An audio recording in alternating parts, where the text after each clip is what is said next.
Hi, and welcome to Game On, the podcast celebrating San Antonio Sports' 40th anniversary. I'm Mary Ullmann, Japhet, a board member at San Antonio Sports. And I'm Jenny Carnes, president and CEO of San Antonio Sports. We have a terrific guest with us today, the champ.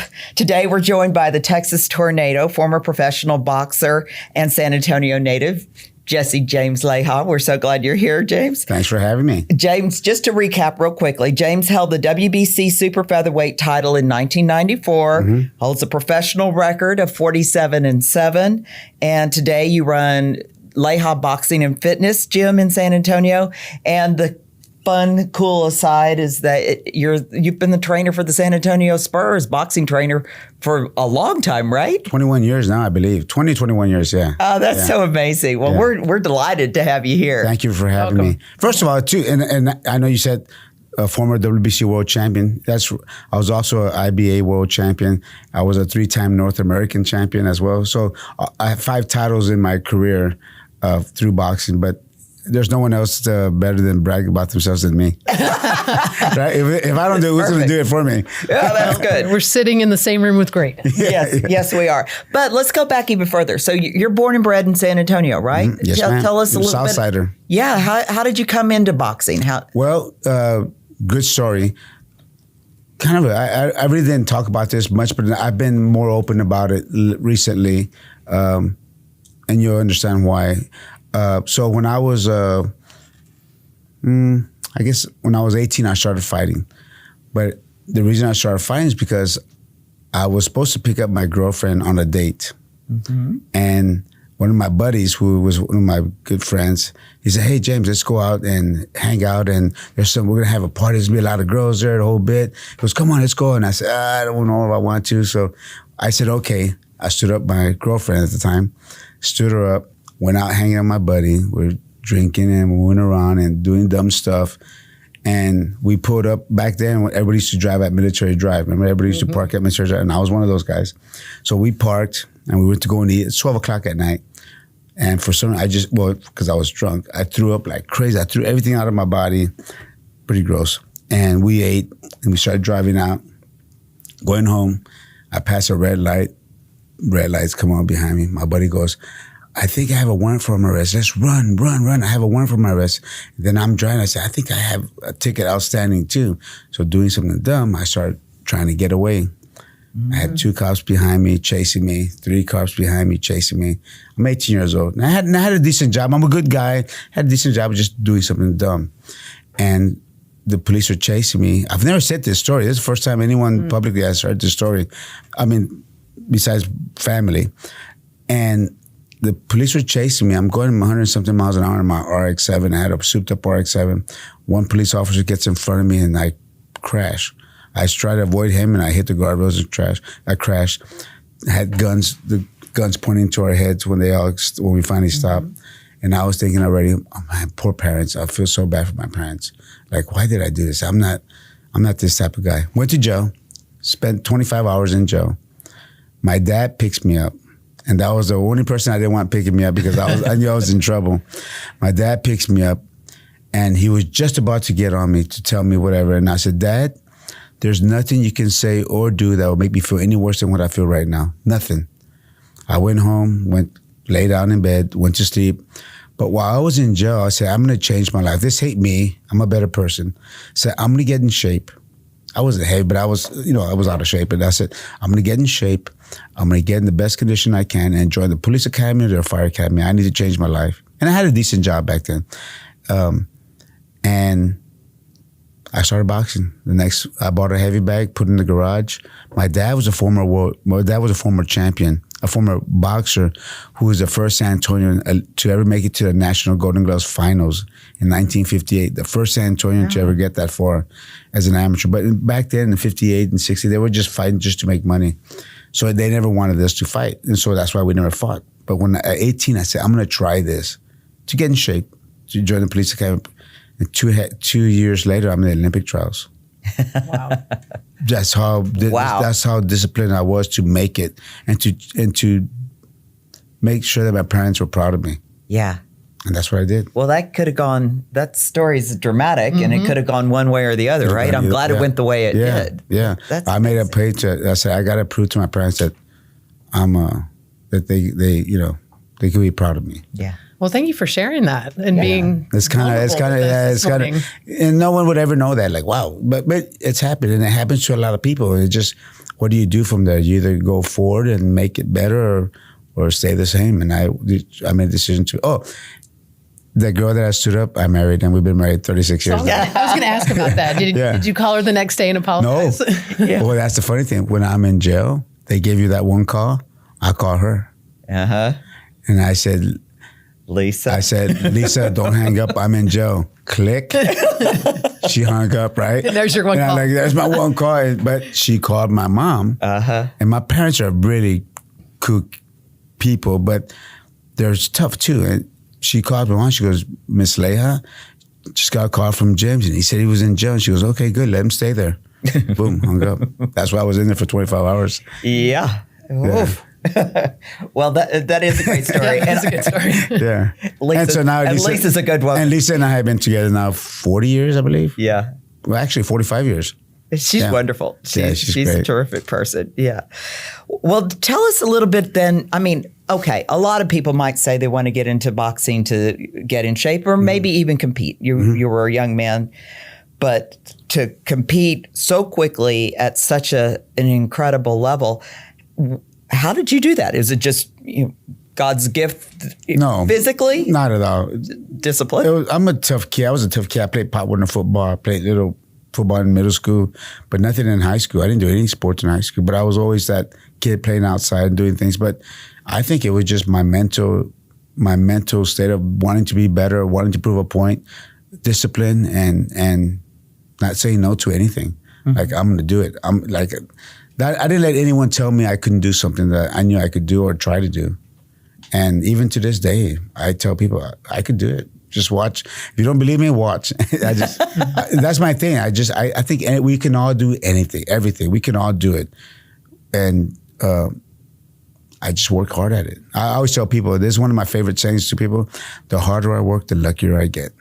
Yeah, that's a good one. Well, just to some of the accolades, you won the San Antonio Golden Gloves in 1988 as an amateur. You started your pro career in 1988 in San Antonio with a knockout against Oscar Davis at Freeman Coliseum. That was a while ago. You did not lose until your 31st professional match. Is that right? I think so, yeah. Yeah. It sounds right. Okay, all right. Sounds right. That's amazing. And I had 57 total fights. Which is, wow. Yeah. It's a lot. It's a long. I had a very long career for a fighter. 17 years is a very long time as a professional. And I fought 2.5 years as an amateur, but that's really unheard of, even ever. But it just had good training. My dad was my trainer. The guy who didn't want us to fight was my trainer. Yeah. Well, and it was great that he came from that background and knew what he was doing, obviously, and taught you well. Well, so what's your favorite memory of competing through all of these accolades? What's your best experience? You know what? There's so many of them because I've had the privilege to fight all over the world: Australia, in Mexico, New York, Puerto Rico, San Antonio. But the fight that stands out the most is the fight at the Alamo Dome, the first fight with 63,000 people in attendance. My first world title fight, fighting the great Azuma Nelson from Africa and fighting him. And the fight turned out to be a draw, which was okay. But just the cheering that happened during that fight, just the atmosphere a month before the fight. Don King was in town for a month, and there was a party almost every weekend promoting the fight. And we had our press conference in front of the Alamo. Like, what more can you ask for? Everything was, and I'm from San Antonio, in your hometown. So I had all the attention. It was just. What year was that? 93. So right after the building opened. Yeah. We were the first. I think one of the first major events that happened at the Alamo Dome. Yeah. Very cool. Wow. And matter of fact, Nelson Wolff was the mayor. Yeah, Nelson Wolff was the mayor. And he when Don King came down to negotiate, there's a lot of people don't know this type of stuff. When Don King came to negotiate the fight, he tells Don, you can have the fight here, but Leija needs to be on the card. And I wasn't signed with Don King. I was with another promoter. It just so happened that I fought a fight whenever Don King came in. He came to watch me fight. It just happened I was fighting that weekend. Yeah. And I was with another promoter, but it was my last fight with another promoter. And he didn't re-sign me. So I became a free agent after that fight, and Don King signed me up, and when the fight happened. Wow. How is the professional world of boxing different today than it was when you were Good question. competing? It's, you know what, it's a little bit more about not so much substance anymore. It's just about putting people in seats.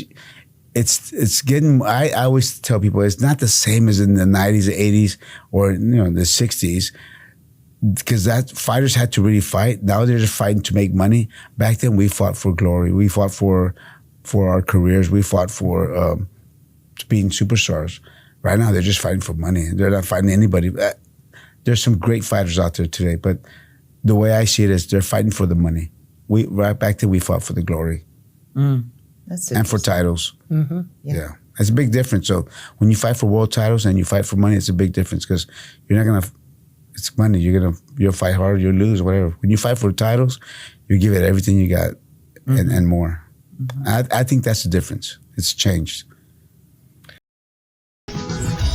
For the last 4 decades, San Antonio Sports has dared this community to dream big through the transformational power of sport. For 40 years, we've inspired youth to get in the game, motivated San Antonians to live healthy, been a force behind places to play, and hosted events that impact. As we celebrate 40 years of dreaming big, we invite you to dream big along with us. To support our mission, donate today at SanAntonioSports.org.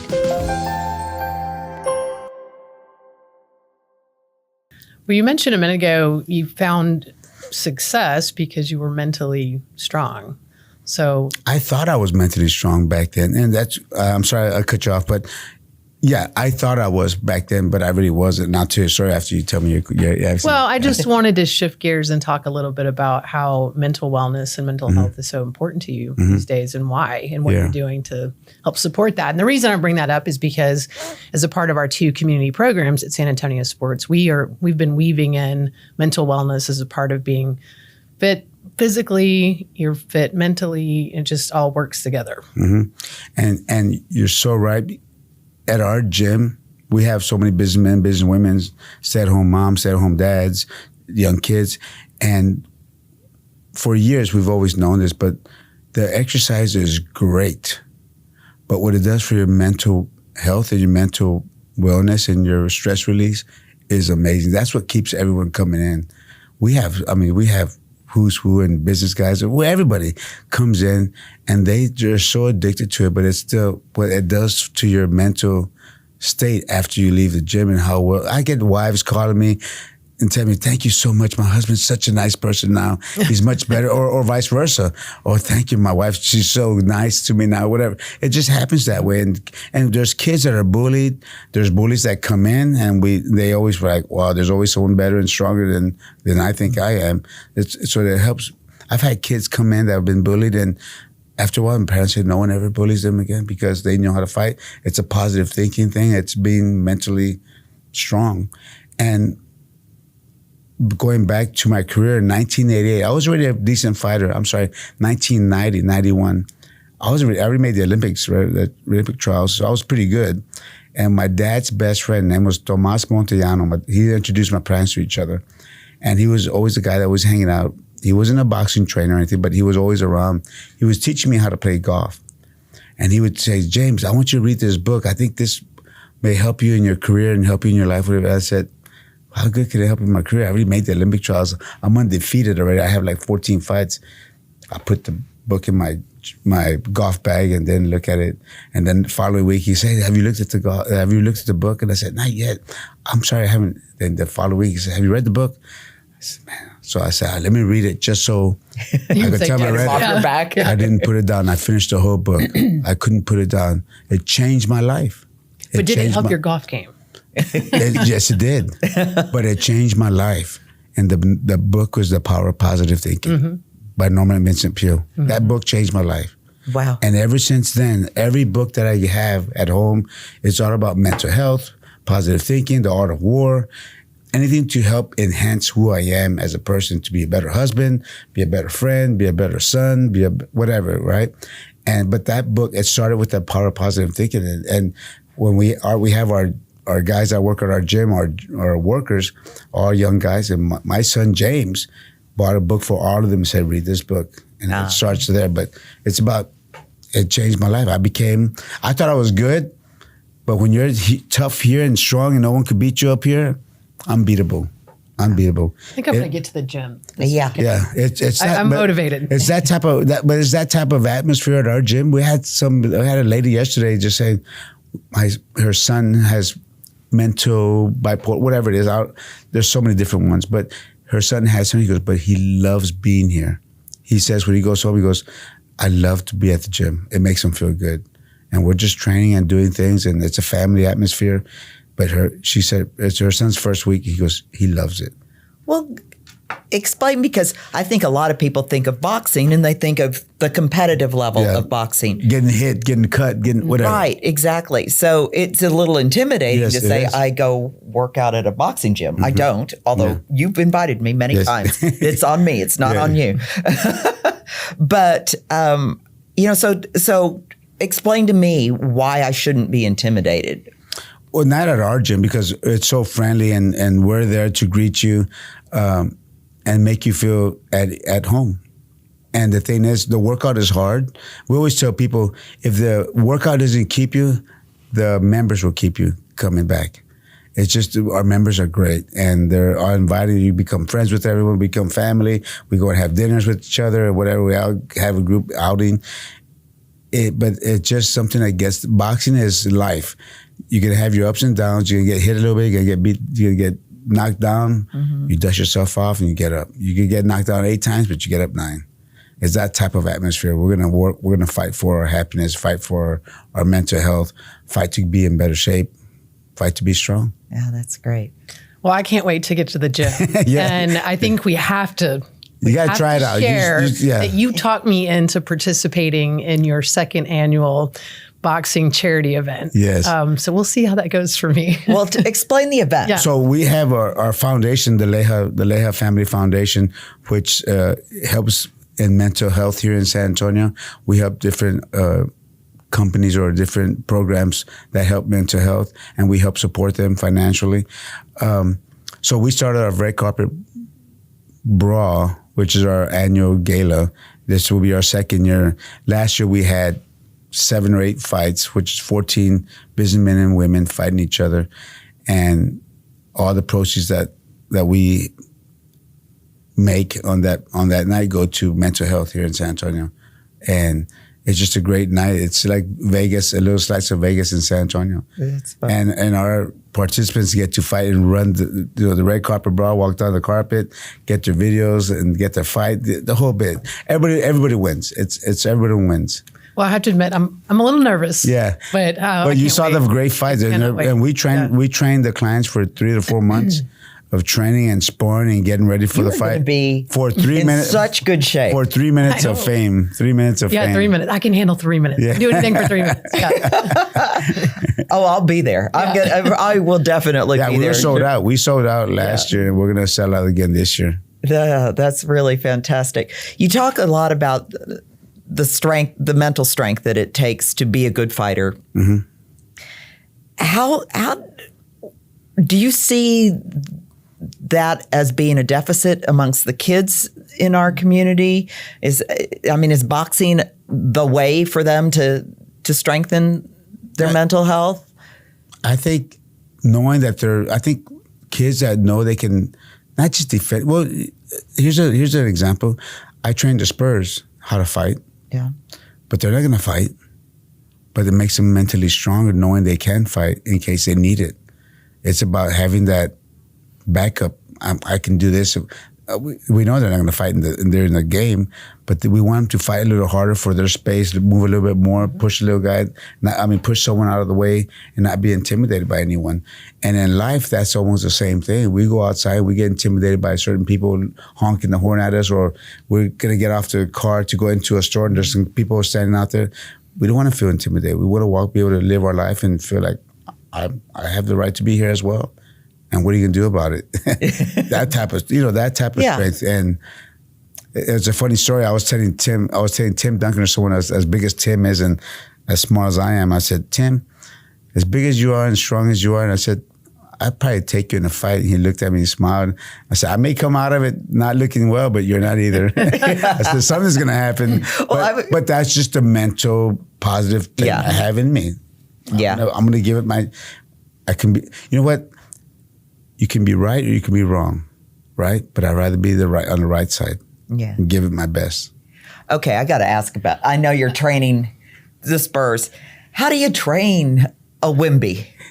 I mean, it's so easy to train Wemby. He is so gifted. He's gifted and talented. And besides my arms hurting, our arms are straight up in the air and still not even close to his face. Yeah. Yeah, he's just so tall, but he can do it all. We see him juggling. He juggles, soccer balls and basketballs. And the guy is a gifted kid. And he's only 20 years old. Yeah. Who's been the most fun Spur to train? Tim's always been that guy that just loves it because Tim's a martial artist. He's an MMA guy. And he loves that, but the boxing's part of it, right? Striking, and he loves the striking part of it. But he's when we were training him, one thing that always comes to mind is I was trying to get him to do something. He wasn't doing it right. I said, "Don't worry about it." He goes, "No, let's get it right." Like he wouldn't stop till he got it right. And I'm like, "Whoa, that's why they call him the fundamentals." He wants to make sure he got it. Even in that, he's a perfectionist. Yeah, but he's always been the fun guy. Tony Parker was fun to work out with. He didn't do a whole bunch, but he was super, super fast and quick. And Manu was great to work with. All the guys, and we're there helping them. Like we're the starstruck at that time with, man, this is Tim Duncan. But now they're just like, they're just friends. It's just Tim. Yeah, just Tim. Yeah. That's really fantastic. And he puts on his pants like I do, 2 legs at a time. They're just a little longer. Yeah, exactly. Yeah, twice as long. Right, exactly.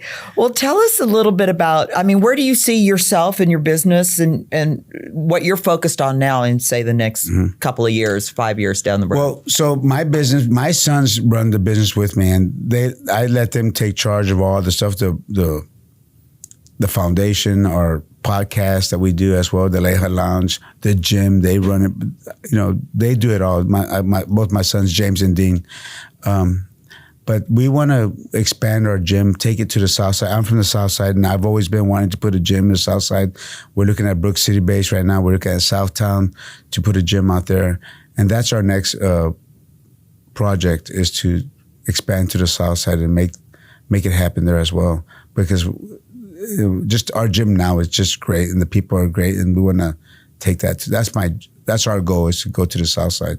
Oh, that would be really great. Because you graduated from Harlandale. Harlandale, 1984. Okay, yeah. 40 years ago. The same anniversary. Yeah. Right, exactly. Well, when we conclude every episode of our podcast here, we always ask our guests what the power of sport means to them, because it's San Antonio's mission to transform our community through the power of sport. So we would ask you, what's the power of sport mean? Obviously, it means everything to me. It gave me a name. It gave me respect. It gave me a great life. But I just think what it does for me and what it did for me was it gave me something to be proud of myself, and saying I did this and I can do anything else. Doing what I did was just, to me, it's small, because now it gave me everything to do everything else I can in business, and the community, the respect I have here in San Antonio, the name that I have here in San Antonio, and that was from being a good guy and doing the right thing and being a good athlete. But I could have been a great athlete, but a terrible person, right? So to me, being a good person meant a lot more than what being a great athlete meant to me. But it just gave me a name, and it gave me respect, and that's everything to me. That's remarkable. Great finish. That's fantastic. Well, I would encourage all of our listeners to go look you up because the list of accolades is incredibly long. But how did they get a hold of you for your gym now? Well, the gym is Leija Boxing and Fitness on Instagram, or Jesse James Leija on Instagram or Facebook or anything. They can contact us all, and there's someone will get back to you right away. Usually my sons will get back to them. There you go.